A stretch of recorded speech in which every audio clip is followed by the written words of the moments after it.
538장입니다. 죄짐을 지고서 고나거든 내 마음속에 주 영접하며 새 사람 되기를 원하거든 내 구주를 영접하라. 의심을 다 버리고 구주를 영접하라. 마음 문 다 열어놓고 내 구주를 영접하라. 정결케 되기를 원하거든 내 마음속에 주 영접하며 생명수 마시기 원하거든 내 구주를 영접하라. 의심을 다 버리고 구주를 영접하라. 마음 문 다 열어놓고 내 구주를 영접하라.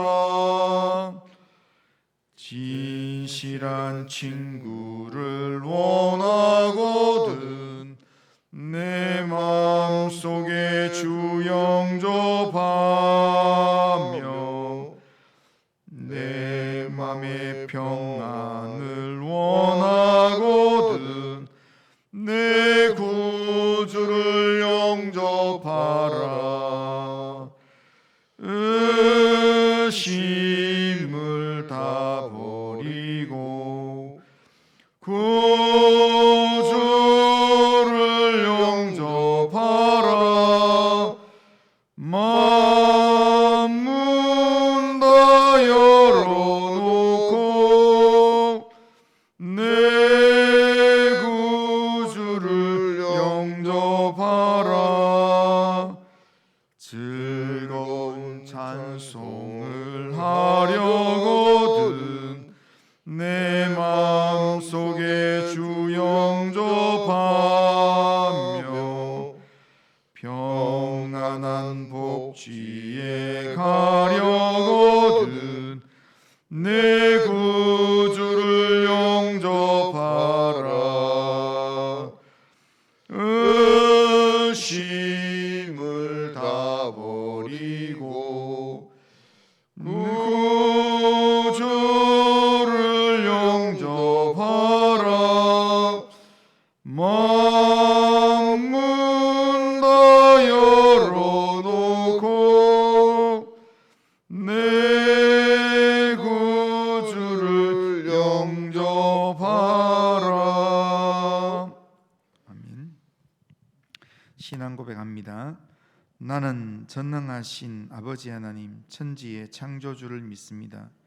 나는 그의 유일하신 아들 우리 주 예수 그리스도를 믿습니다.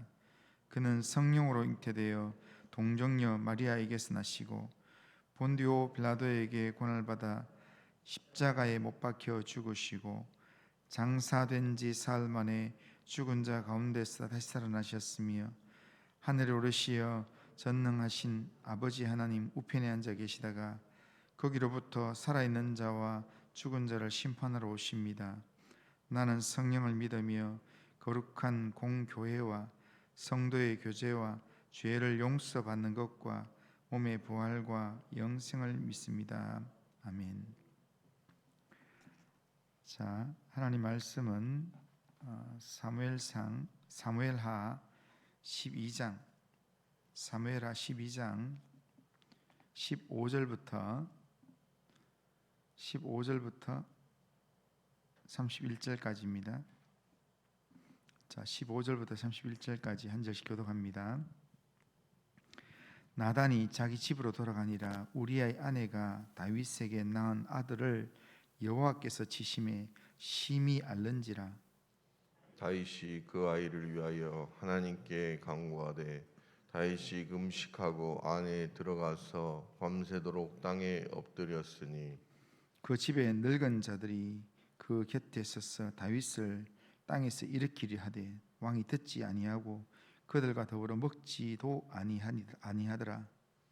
이래 만에 그 아이가 죽으니라. 그러나 다윗의 신하들이 아이가 죽은 것을 왕에게 아뢰기를 두려워하니 이는 그들이 말하기를 아이가 살았을 때 우리가 그에게 말하여도 왕이 그 말을 듣지 아니하셨나니 어떻게 그 아이가 죽은 것을 그에게 아뢰 수 있으랴.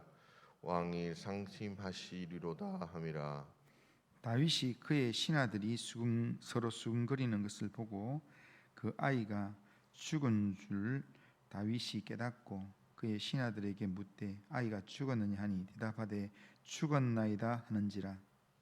다윗이 땅에서 일어나 몸을 씻고 기름을 바르고 의복을 갈아입고 여호와의 전에 들어가서 경배하고 왕궁으로 돌아와 명령하여 음식을 그 앞에 차리게 하고 먹은지라. 그의 신하들이 그에게 이르되 아이가 살았을 때는 그를 위하여 금식하고 우시더니 죽은 후에는 일어나서 잡수시니 이 일이 어찌 됨이니까 하니 이르되 아이가 살았을 때 내가 금식하고 운 것은 혹시 여호와께서 나를 불쌍히 여기사 아이를 살려 주실는지 누가 알까 생각함이거니와 지금은 죽었으니 내가 지금 금식하랴 내가 다시 돌아오게 할 수 있느냐. 나는 그에게 가려니와 그는 내게로 돌아오지 아니하리라 하니라. 다윗이 그의 아내 바세바를 위로하고 그에게 들어가 그와 동침하였더니 그가 아들을 낳음에 그의 이름을 솔로몬이라 하니라. 여호와께서 그를 사랑하사 선지자 나단을 보내 그의 이름을 여디디아라 하시니 이는 여호와께서 사랑하셨기 때문이더라. 요압이 암몬 자손의 라빠를 쳐서 그 왕성을 점령하매 요압이 전령을 다윗에게 보내 이르되 내가 라빠 곧 물들의 성읍을 쳐서 점령하였으니 이제 왕은 그 백성의 남은 군사를 모아 그 성에 맞서 진치고 이 성읍을 쳐서 점령하소서. 내가 이 성읍을 점령하면 이 성읍이 내 이름으로 일컬음을 받을까 두려워하나이다 하니 다윗이 모든 군사를 모아 라빠로 가서 그곳을 쳐서 점령하고 그 왕의 머리에서 보석 박힌 왕관을 가져오니 그 중량이 금 한 달란트라. 다윗이 자기의 머리에 쓰니라. 다윗이 또 그 성읍에서 노랗한 물건을 무수히 내오고 같이 읽겠습니다. 그 안에 있는 백성들을 끌어내어 톱질과 썰의질과 철 도끼질과 벽돌 구이를 그들에게 하게 하니라. 암몬 자손의 모든 성읍을 이같이 하고 다윗과 모든 백성이 예루살렘으로 돌아가니라. 아멘. 아멘. 자, 오늘 우리가 읽은 이 본문의 내용은 다윗과 바세바의 이 성적인 범죄로 인해서 출산하게 된 아이가 결국 7일 만에 죽게 되었지만 하나님께서 회개하는 다윗을 위해서 새로운 아이 솔로몬을 주셨다라고 하는 그런 내용입니다. 다윗이 나단 선지자의 책망을 받고 그 자리에서 즉시 하나님께 돌이키며 회개했을 때 하나님께서는 다윗의 죄를 용서해 주시겠다고 약속해 주셨습니다. 그러나 사무엘하 12장 14절 어제 본 마지막 절에 보면 이 일로 말미암아 여호와의 원수가 크게 비방거리를 얻게 하였으니 당신이 낳은 아이가 반드시 죽으리라. 그렇게 말씀을 했습니다. 자, 이 말씀은 다윗의 죄는 회개함으로 용서받았지만 그 죄와 연결된 영향력이 삶에 나타난다는 겁니다. 죄의 영향력이 하나님의 원수를 통해서 나타난다는 겁니다. 그래서 그 다윗과 바세바를 통해서 이렇게 잉태되고 출산한 아이가 이 땅에 태어나지만 원수의 이 비방거리가 되지 않도록 하나님께서 그 아이를 데려가신다는 겁니다. 결국 7일 만에 그 아이가 죽게 됩니다. 그러나 다윗이 지은 죄의 그 영향력은 끝나지 않습니다. 사무엘하 13장 이후에 보면 다윗의 아들들의 삶에서 그대로 나타납니다. 다윗을 통해서 보았던 그 모습을 통해서 맏아들 암논이 딸 디나를 강간하는 그런 일들이 있고, 그리고 또 압살롬이 결국 반역하는 그런 사건들이 일어나게 된다는 겁니다. 그러니까 이 모든 내용들이 결국 다윗이 지은 죄의 영향력으로 그렇게 나타나는 사건들입니다. 아버지의 이 죄를 통해서 무의식 중에 이 자식이 답습을 하게 되는 겁니다. 죄는 이처럼 무섭습니다. 그러기에 처음부터 죄가 우리의 삶을 주장하지 못하도록 우리는 철저하게 죄에 대해서 경계하는 그런 삶을 우리가 살아야 됩니다. 약간의 방심으로 혹은 우리의 연약함으로 죄가 우리의 삶 안에 들어왔다면 그 영향력이 커지기 전에 빨리 정리해야 합니다. 그것이 범죄한 다윗을 통해서 우리가 배워야 될 중요한 교훈 중에 하나입니다. 다윗과 바세바를 통해 출생한 아이가 이 사단의 비방거리가 되지 않도록 하기 위해서 하나님께서 그 아이를 병으로 치셔서 죽게 하셨습니다. 그런데 다윗은 자기는 용서받았지만 자기의 죄 때문에 이 출생한 아이가 죽는다라는 이 말을 듣고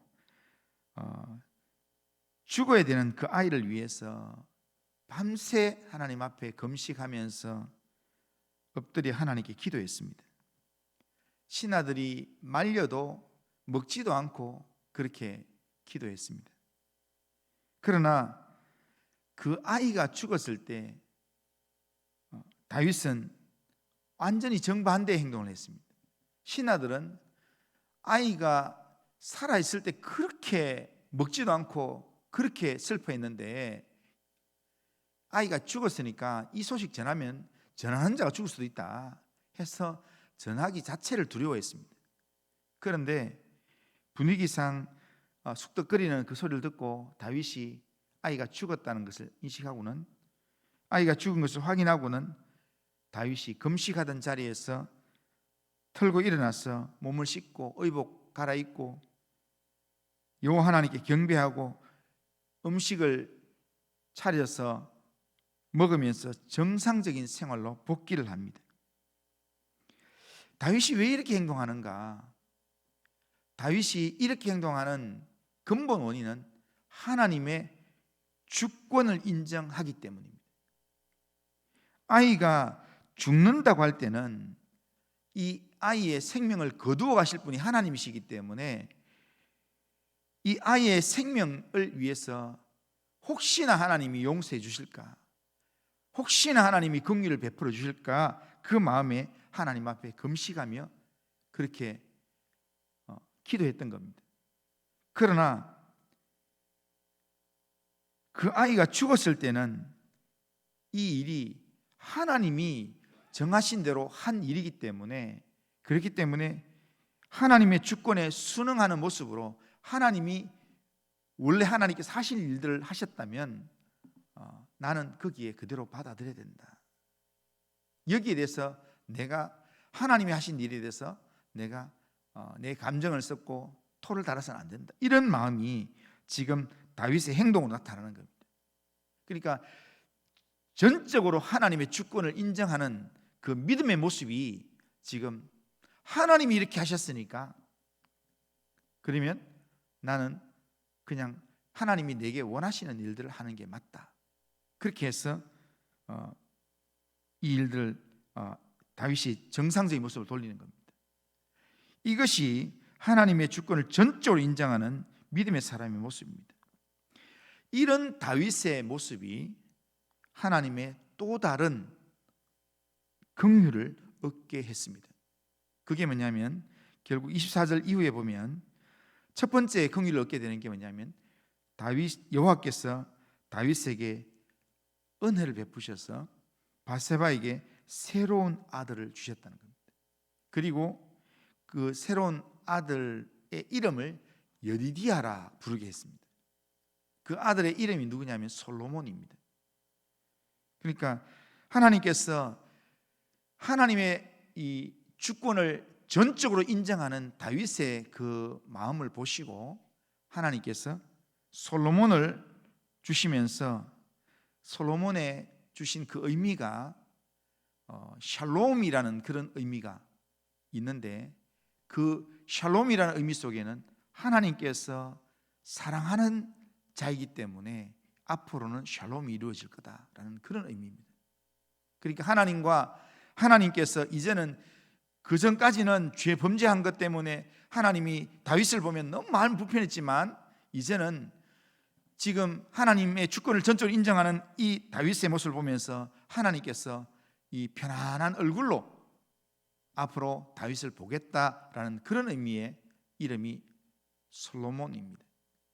그리고 그 솔로몬의 그 이름을 하나님은 어떤 의미로 부여하셨는가 하면 여호와께서 사랑하신다라는 의미를 부여하셨습니다. 다윗을 사랑하신 하나님께서 그가 바세바를 통해서 낳은 아들을 특별하게 사랑해 주셨다. 이 의미는 하나님께서 다윗도 사랑하시고 다윗의 그 마음을 보시고 그 아이도 하나님 사랑하신다라는 그런 의미가 거기 담겨져 있습니다. 이렇게 볼 때 하나님의 주권을 철저히 인정하면서 하나님 앞에 사는 다윗을 하나님은 다시금 기뻐하셨고 그 순간 낳은 아들도 하나님께서 사랑하시고 축복하신다라는 그런 의미입니다.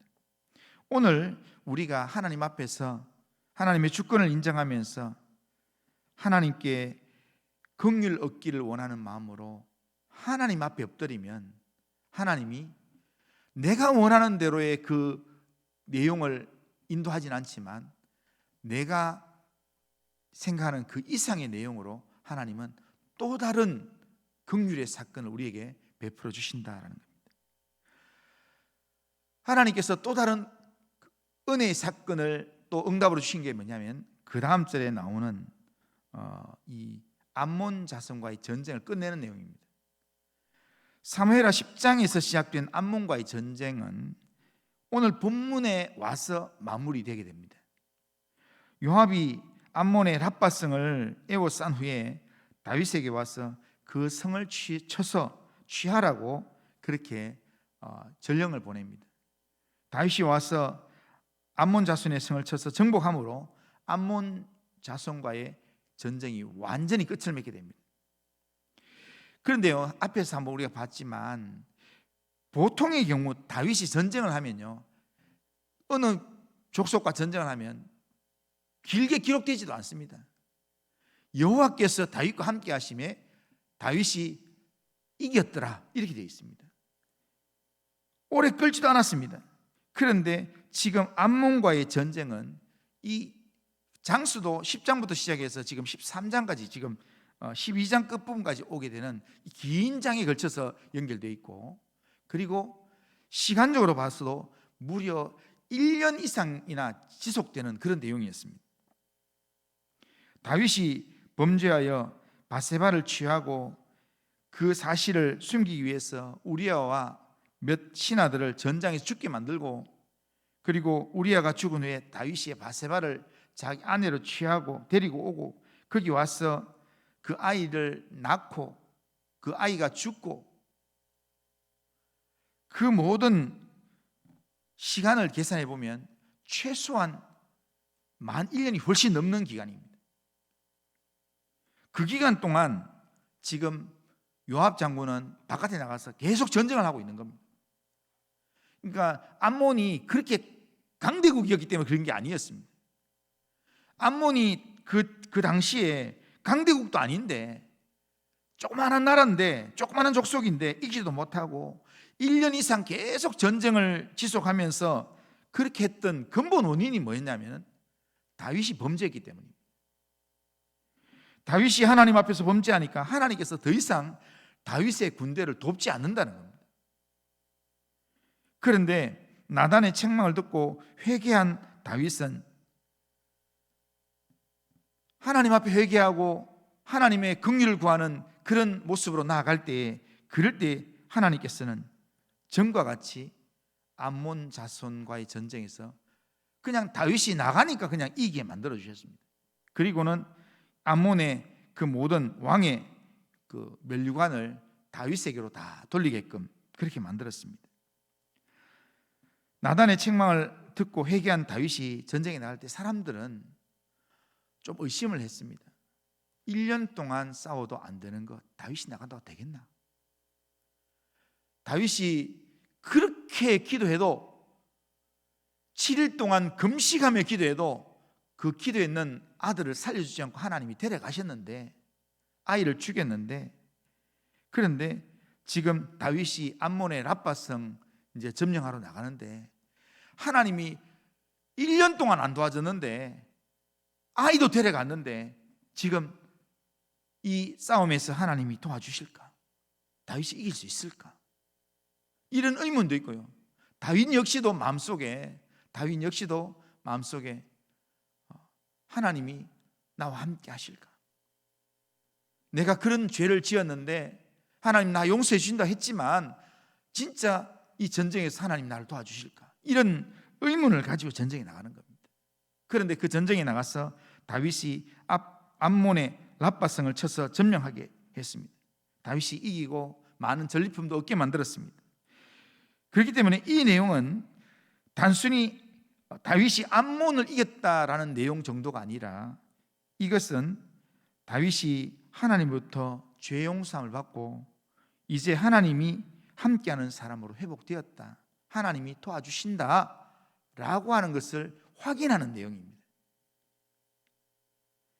하나님은 죄에 대해서는 분명히 심판하시지만 그 죄를 자백하고 회개하고 하나님의 주권을 인정하면 하나님은 용서의 은총을 베풀어 주시는 분입니다. 범죄하기 이전처럼 하나님이 함께 하시는 사람으로 하나님이 도와주시고 함께 해주신다는 겁니다. 그러기에 우리는 우리를 용서하시고 우리를 온전히 회복하시는 하나님을 온전히 믿고 의지해야 합니다. 하나님께는 심판만 있는 게 아니라 하나님은 그 심판 이후에 하나님께 회개하고 하나님의 긍휼을 구하는 자에게 하나님은 또 다른 은총으로 우리의 삶을 채우시는 분입니다. 그 하나님을 믿고 의지함으로 오늘도 담대하게 하나님께 나아가서 하나님 베푸시는 은혜와 능력을 또한 체험하는 그런 믿음의 삶을 살아가는 우리 모든 성도님들 다 되시기를 주님의 이름으로 축원합니다. 거룩하신 하나님 아버지, 오늘도 하나님 앞에서 믿음의 삶을 살기를 원합니다. 하나님 아버지, 우리의 연약함 있다면 하나님의 말씀 앞에 적극적으로 돌이키고 회개하게 하시고 하나님의 은혜와 긍휼을 구하는 그런 믿음의 삶을 살 수 있도록 은혜를 베풀어 주옵소서. 거룩하신 하나님 아버지, 오늘도 하나님의 주권을 인정하는 믿음으로 오늘도 하나님 앞에서 우리의 모든 삶을 내려놓고 하나님의 인도함을 받는 그런 믿음의 삶을 살아가도록 인도하여 주옵소서. 예수님의 이름으로 기도드리옵나이다. 아멘. 하늘에 계신 우리 아버지여, 이름이 거룩히 여김을 받으시오며 나라가 임하시오며 뜻이 하늘에서 이루어진 것 같이 땅에서도 이루어지이다. 오늘 우리에게 일용할 양식을 주시옵고 우리가 우리에게 죄 지은 자를 사하여 준 것 같이 우리 죄를 사하여 주시옵고 우리를 시험에 들게 하지 마시옵고 다만 악에서 구하시옵소서. 대개 나라와 권세와 영광이 아버지께 영원히 있사옵나이다. 아멘.